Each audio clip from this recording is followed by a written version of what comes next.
આવો મિત્રો, જમવાનું રેડી છે. મઠ્ઠો, પૂરી, રોટલી, કાજુ લસણ કચોરી, સલાડ, અથાણું, પાપડ, ભૂંગળા અને દાળ ભાત પણ હતું, છાશ હતી. અને અહીંયા જો બધા મિત્રો જમવા બેસી ગયા છે. ખાવા પીવાનું પૂરું થયું પછી જો અહીંયા બધા પોતપોતાની રીતે બધાય પતંગ ચગાવવાનું ચાલુ કરી દીધું છે. જો ફરતી કોર બધા ચગાવે છે.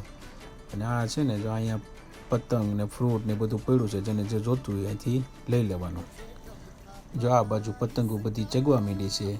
અને આ પતંગ ચગાવે છે રુદ્ર, અને આ બાજુ છે વીર. વીરની પતંગ પણ ઉપર ગઈ છે.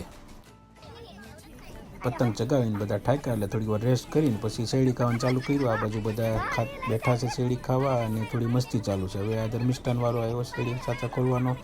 જો તમને આ મિની વ્લોગ ગમ્યો હોય તો લાઇક, શેર અને સબસ્ક્રાઈબ કરી દેજો. Thank you for watching. Thank you.